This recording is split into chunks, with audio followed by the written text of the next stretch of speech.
الحمد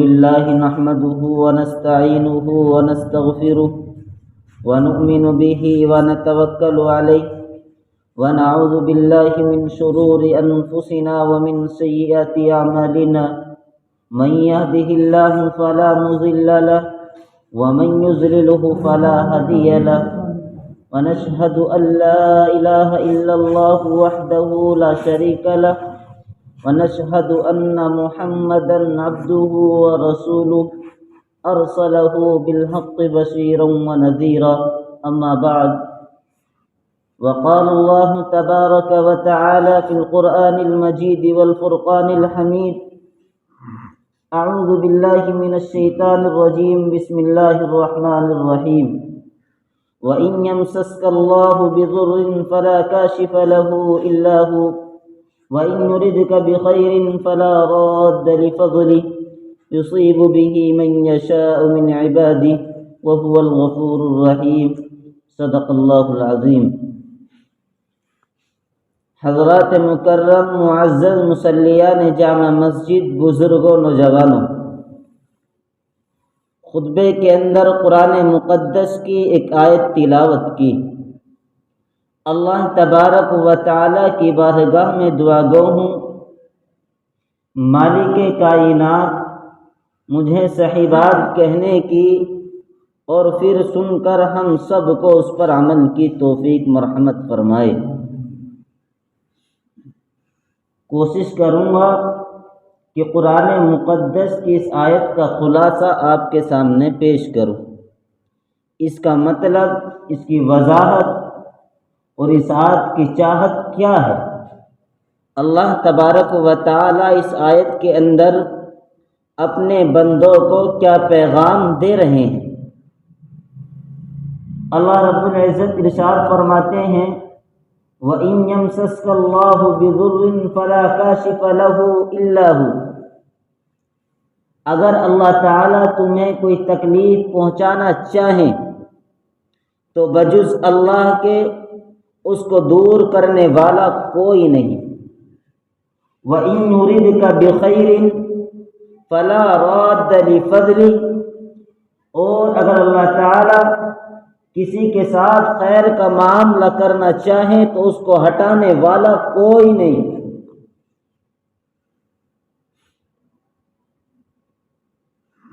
یصیب به من یشاء، اللہ تعالیٰ اپنے بندوں میں سے جس پر چاہتے ہیں اپنا فضل نچھاور کر دیتے ہیں۔ وَهُوَ الْغَفُورُ الرَّحِيمُ، اور اللہ بڑی مغفرت، بڑی رحمت والے ہیں۔ اس آیت کے اندر گویا بتلا دیا کہ کرنے والی ذات صرف اللہ تبارک و تعالیٰ کی ہے۔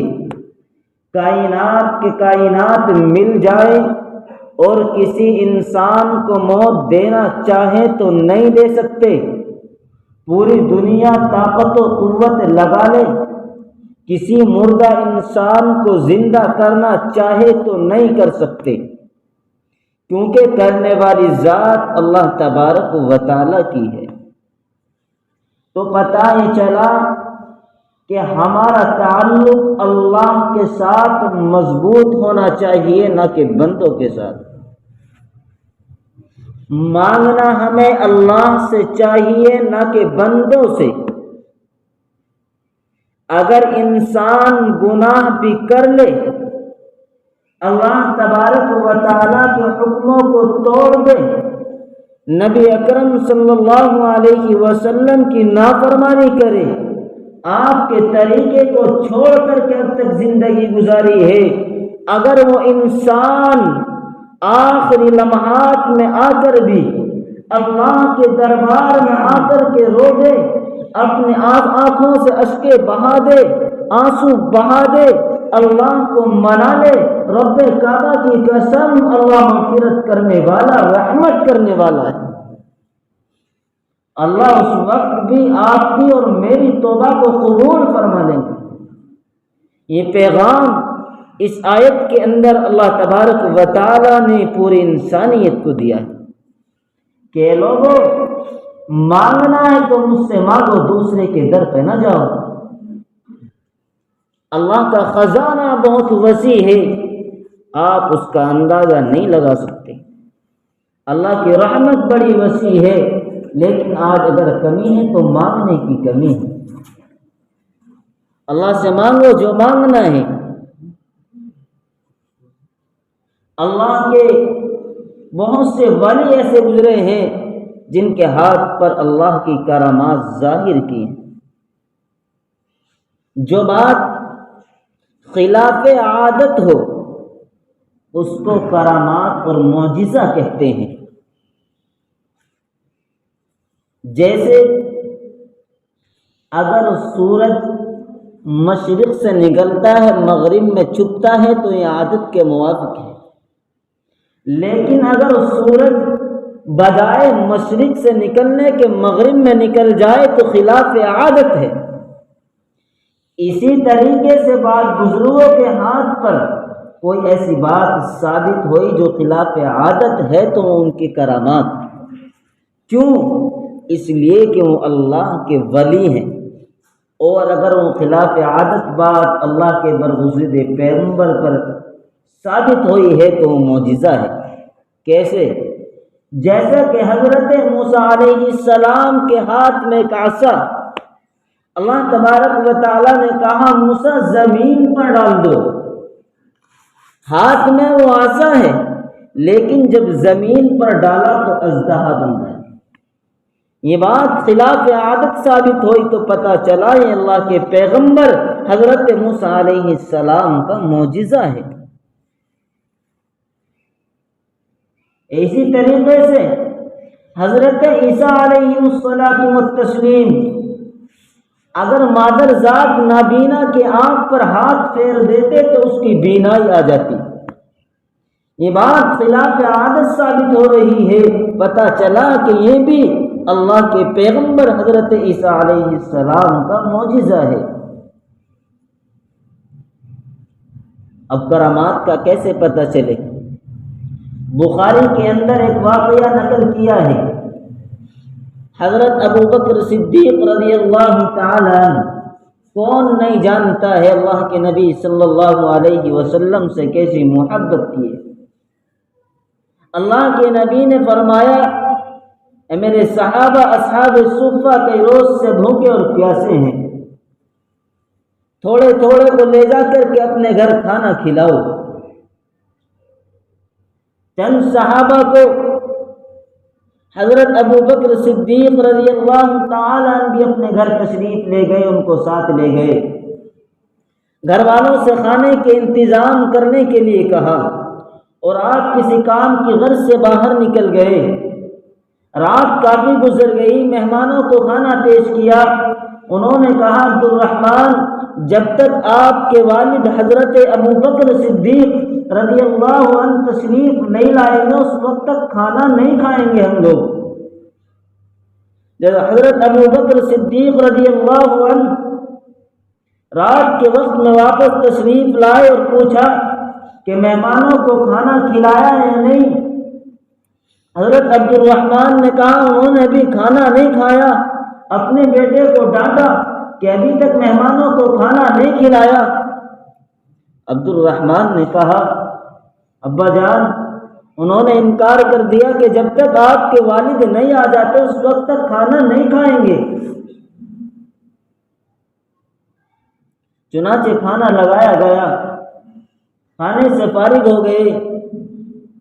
اب جب سب کھانے سے فارغ ہوئے کھانا واپس لے کر کے جانے لگے، حضرت ابو بکر صدیق رضی اللہ تعالیٰ عنہ کہتے ہیں صحیح بخاری کے اندر یہ واقعہ موجود ہے کہ کھانا پہلے سے 3 گنا زیادہ وزن مجھے معلوم ہوتا تھا۔ میں نے اپنے اہلیہ سے پوچھا کہ آپ کو بھی کھانا زائد معلوم ہوتا ہے؟ انہوں نے کہا جی ہاں مجھے بھی پہلے سے واللہ 3 گنا زیادہ کھانا معلوم ہوتا ہے۔ چنانچہ گھر والوں نے بھی وہ کھانا کھایا۔ اب جو کھانا بچ گیا وہ اللہ کے رسول صلی اللہ علیہ وسلم کی خدمت میں صبح کو پیش کر دیا۔ یہ کھانے کے اندر برکتیں اور کرامات ہیں۔ کیوں؟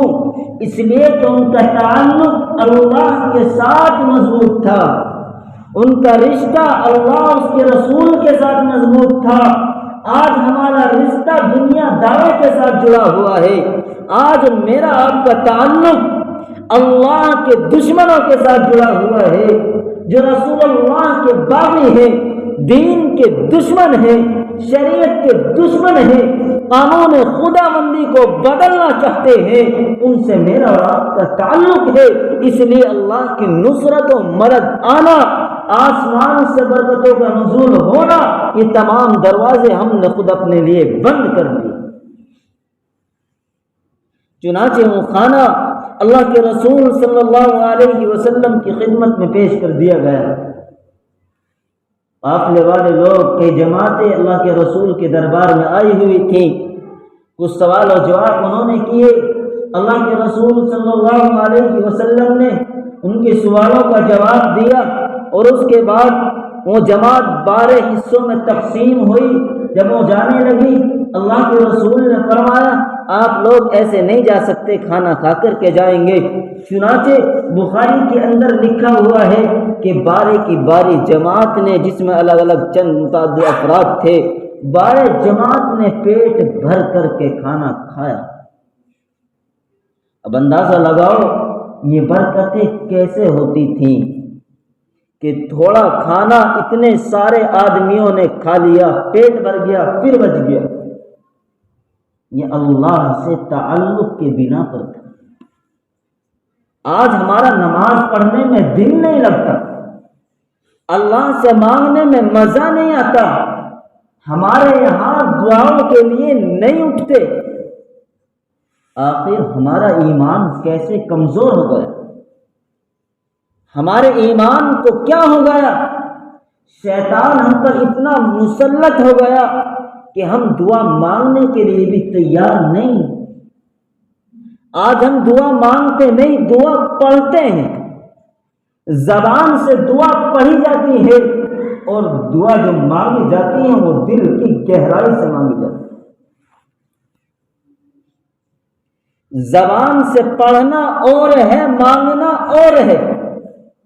اگر انسان رب کی قسم دل کے ساتھ مانگے گا تو اللہ عطا کرے گا، بشرط ہے کہ انسان مانگ کر تو دیکھے۔ دنیا میں ایسے ایسے نافرمان آئے کہ جنہوں نے پوری زندگی اللہ کی نافرمانی کے اندر گزاری، لیکن جب دل کی گہرائی سے، دل کی دریا میں ڈوب کر کے اللہ کے سامنے معافی مانگی ہے تو اللہ نے معاف کر کے دکھایا۔ ابراہیم بن ادھم رحمۃ اللہ علیہ ایک بہت بڑے اللہ والے گزرے ہیں، اور راستے میں چلے جا رہے ہیں، انہوں نے دیکھا کہ ایک شرابی نالی کے اندر پڑا ہوا ہے، اس کا منہ نالی کے اندر ہے۔ ابراہیم بن ادھم رحمۃ اللہ علیہ فوراً اس کی طرف چلے، اس کو اٹھایا، پانی لیا، اس کا منہ دھویا، اور دھونے کے بعد اپنی ران پر رکھ لیا۔ آج میں اور آپ نفرت کرتے ہیں۔ مجھے اور آپ کو اسلام نے پیغام دیا کہ نفرت انسان سے نہیں، نفرت اس کے گناہ سے ہونی چاہیے۔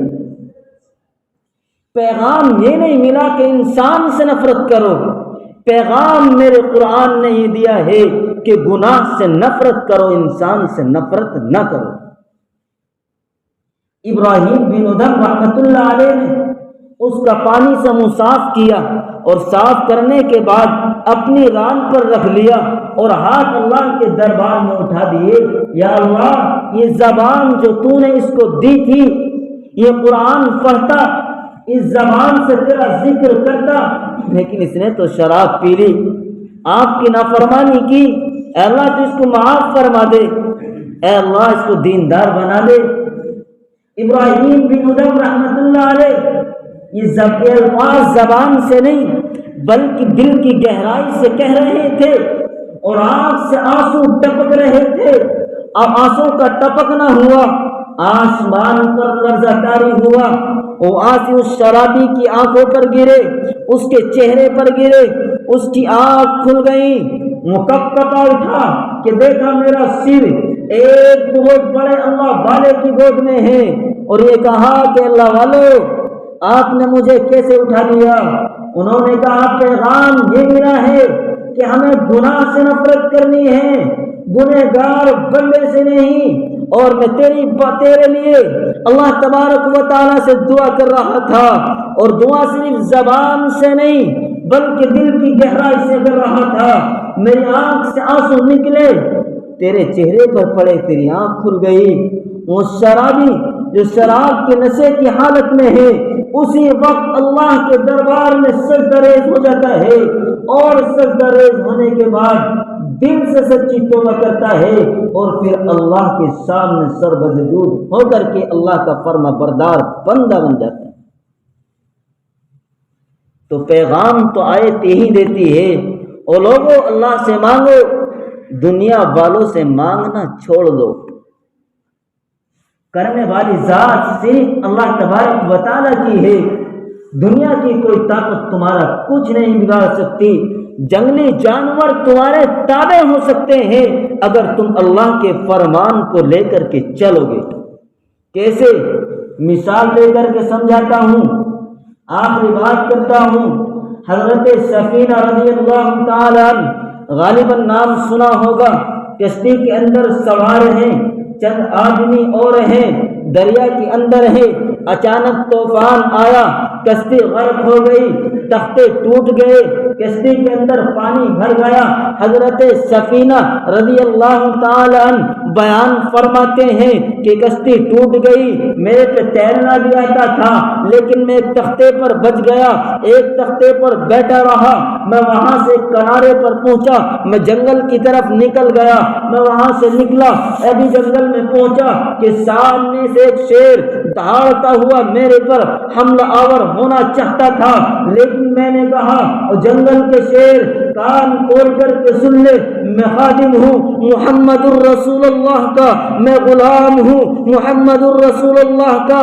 یہ الفاظ اس شیر کے کان میں پڑے، اس نے دم ہلائی اور اشارے سے کہہ رہا ہے اے سفینہ میری اس پر سوار ہو جاؤ۔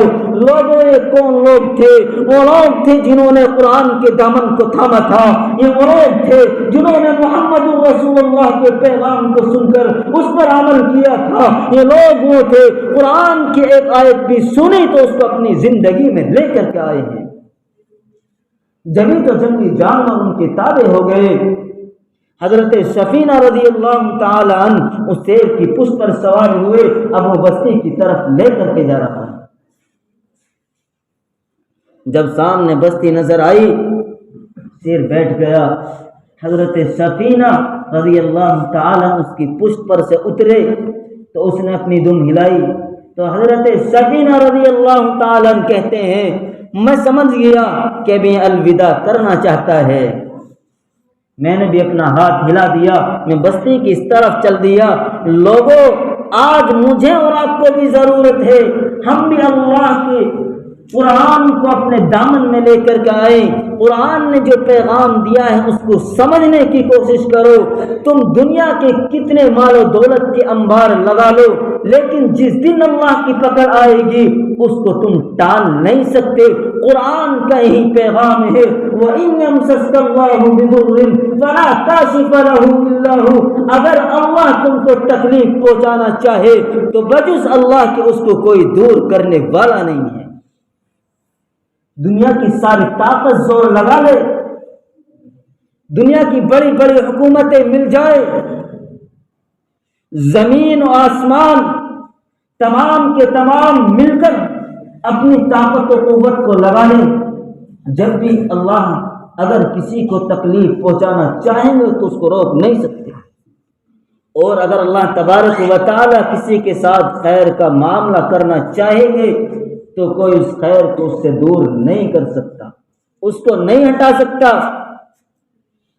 تو اس لیے میرے اور آپ کے لیے ضروری ہے کہ ہم اپنے آپ کو قرآن کے دامن سے وابستہ کریں، قرآن کے فرمان کو سنیں اور اپنا تعلق اللہ تبارک و تعالی سے مضبوط کریں۔